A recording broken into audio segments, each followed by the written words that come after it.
സംസാരിക്കുന്നതിനായി UN international കോർഡിനേറ്ററും മുൻ സംസ്ഥാന സെക്രട്ടറിയുമായ മിസ്റ്റർ ജിതിൻ ലോഹിയെ വളരെ ബഹുമാനപൂർവ്വം ഈ വേദിയിലേക്ക് ഞാൻ ക്ഷണിക്കുന്നു.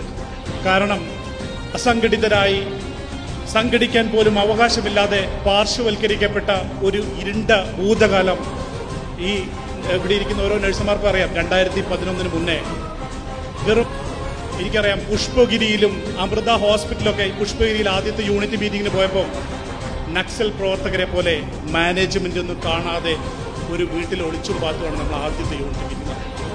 അമൃത ഹോസ്പിറ്റല് നഴ്സുമാരെ സംഘടിപ്പിക്കാൻ ഞാനും ശോഭിയൊക്കെ അടങ്ങുന്ന ആളുകൾ 2011 രാത്രിയുടെ മറവിൽ, കാരണം എന്താ, 1800ഓളം വരുന്ന നഴ്സുമാർ മീറ്റിങ്ങിന് വരുന്നത് ആരൊക്കെയാണെന്ന് ശ്രദ്ധയിൽപ്പെട്ടാൽ മാനേജറിന്റെ അടുത്ത സ്വരപ്പം.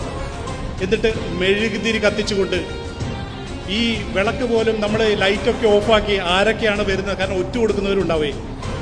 അങ്ങനെ ഒരു ഇരുണ്ട കാലത്ത് നിന്ന് നഴ്സുമാരെ സംഘടിപ്പിക്കേണ്ട ബുദ്ധിമുട്ടിയ കാലത്ത് നിന്നും ഹോസ്പിറ്റലിനകത്തേക്ക് നഴ്സിംഗ് UN മീറ്റിംഗ് മാനേജ്മെന്റ് അനുവദിക്കുന്ന കാലത്തേക്ക് നമ്മൾ എത്തിപ്പെട്ടു എന്നും ഒരവസ്ഥ ചിന്തിക്കുമ്പോൾ നമ്മൾക്കറിയാം, ഒരു വടി ഓടിക്കാൻ എളുപ്പമാണ്, ഒന്നിച്ച് വടികെട്ടി കൂട്ടി മുറിക്കാൻ വളരെ പാടാണ്. അതുകൊണ്ടാണ് നമ്മൾ ആപ്തവാക്യം ടുഗദർ വി ആർ സ്ട്രോങ്. എനിക്ക് ഒരു കാര്യം ഉറപ്പാണ്, തൃശ്ശൂർ ജില്ല നമ്മളെ പൊന്നാപുരം കോട്ടയാണ്. ഇതൊരിക്കലും UN നഷ്ടപ്പെടില്ല. കാരണം UN സാഹചര്യങ്ങൾ കൊണ്ട് നേതാക്കളായവരാണ് ഇവിടെ ഇരിക്കുന്ന എല്ലാവരും. ഒരു രാഷ്ട്രീയ പാർട്ടിയെയും കൊടിപിടിച്ച നേതാക്കന്മാരായി UN വന്നവരല്ല. സാഹചര്യങ്ങൾ കൊണ്ട് വിദേശ സ്വപ്നം കണ്ടൊക്കെ നഴ്സിംഗ് പഠിച്ചവർ തന്നെയാണ് എല്ലാവരും.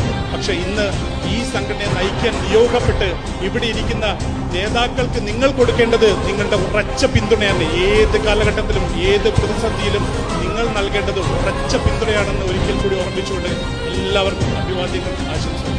ജയ് UN.